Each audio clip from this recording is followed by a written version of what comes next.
Hey guys, welcome to today's 16 Galaxies video. Today we are taking a look at MMS 681, that being Mace Windu from Attack of the Clones. Is he really though?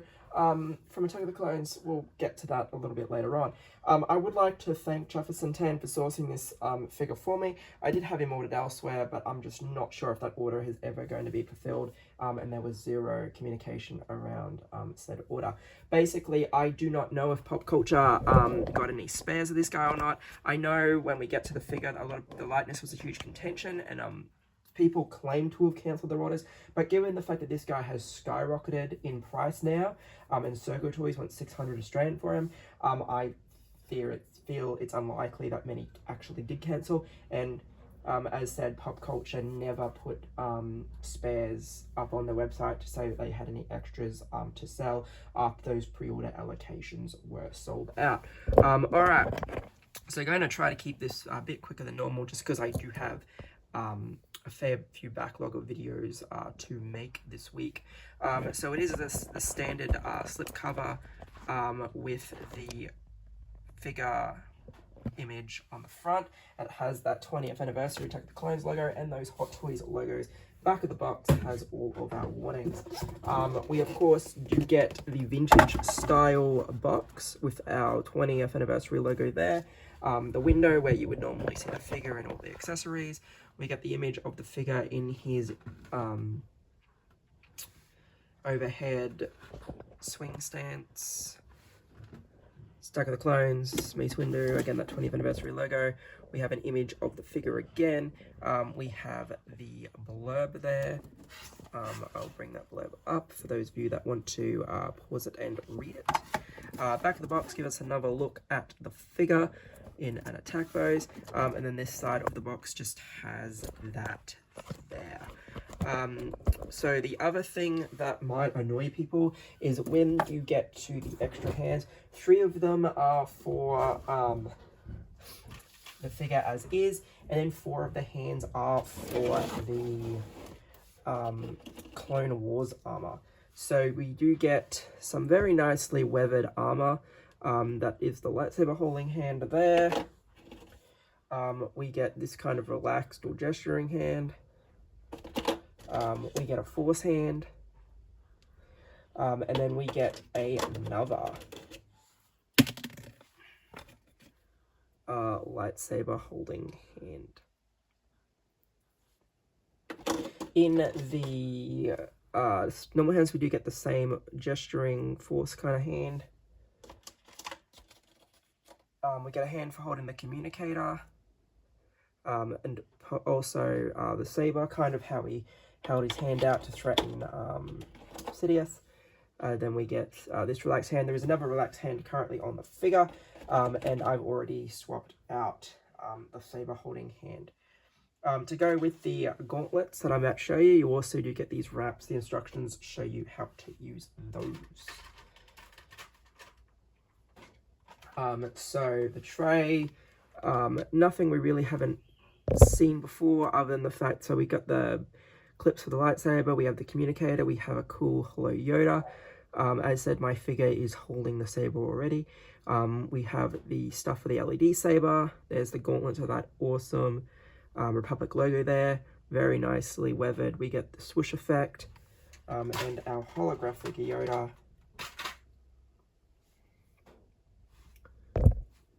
is really, really awesome. They even got him holding his cane, which is really cool to see.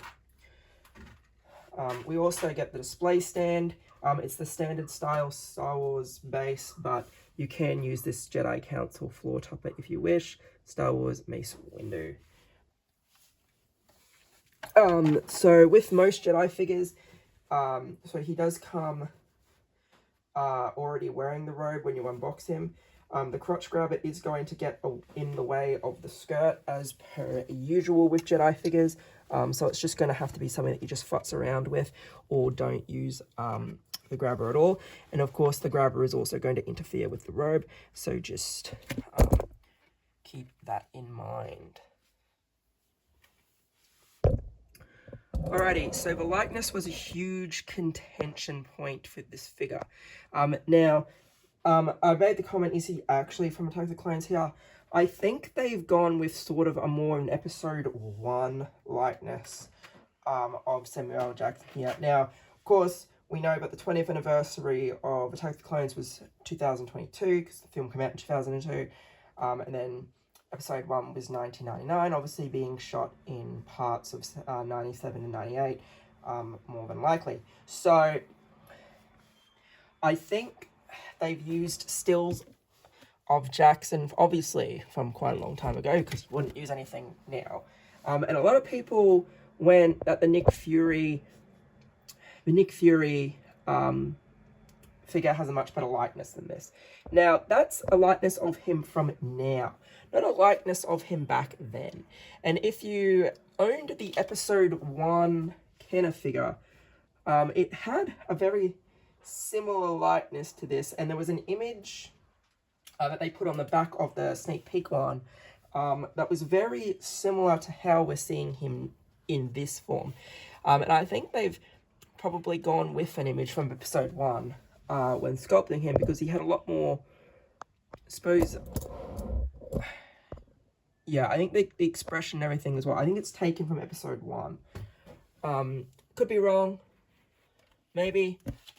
The likeness is slightly off, I don't know, but I feel like this is a much younger Samuel Jackson, just probably slightly younger than he was in Attack of the Clones.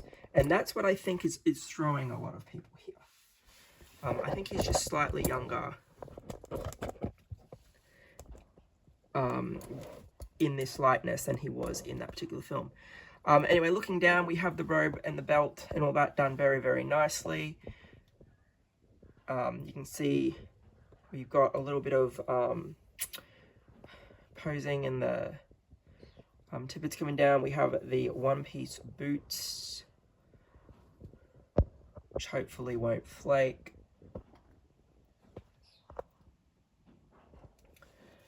But yeah, overall, I think the likeness is fine. I'm probably not going to take the robe or anything off and play around with those Clone Wars gauntlets. I know people that bought 2 are definitely doing that. The robe itself is very similar to the Anakin Skywalker.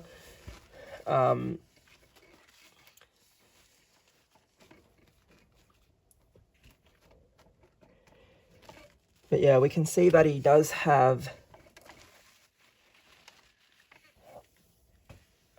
some really good detailing once we move the robe out of the way. So yeah, if you do want that Geonosis arena look, you are obviously going to have to take the robe off, because his robe did catch a like. But yeah, there, I reckon the likeness is great. Dead on. I think that's a really good likeness. Again, I would argue maybe younger, but it also could be the fact that his frown isn't as strong as it would probably normally be. So yeah, there is that. But overall, look, this is the only version of Mace Windu we've gotten so far, besides the original Sideshow one, and that one, the lightness is not so great on. So the fact that we actually have this is amazing. And I think it is a figure well worth having. I know a lot of people aren't a fan of getting the Clone Wars accessories, but I think they're a good inclusion, because otherwise what else would you give this guy? Now, of course, we have kept Fisto to join him. It'll be really interesting to see if we get some really obscure Jedi like Sais-10 or Asian Collar, but I highly doubt that. It would be really cool if we did, though. But yeah, overall, make up your minds on whether you think the likeness is bad or not. As I said, the crotch grabber is definitely messing with the robe there. But you can see the hood. And overall, the robe itself does lend itself to draping nicely. I apologize if the lightbox light is picking up a lot more than usual on camera. Normally it doesn't. affect the videos too much at all. Anyway, guys, this has been our look at the Attack of the Clones Mace Windu. As I said, calling him from Attack of the Clones is maybe a little bit of a stretch just to tie in with the 20th anniversary marketing. Probably maybe they'd saved it for the 25th anniversary of Phantom Menace. Maybe the likeness would have been more well received, or maybe they could have made him fan a bit more, whatever. But either way, I think, considering how much this guy has skyrocketed, I think the likeness and whatever is fine and is accepted by most people. Anyway, guys, thank you for watching. Hopefully you found this video useful.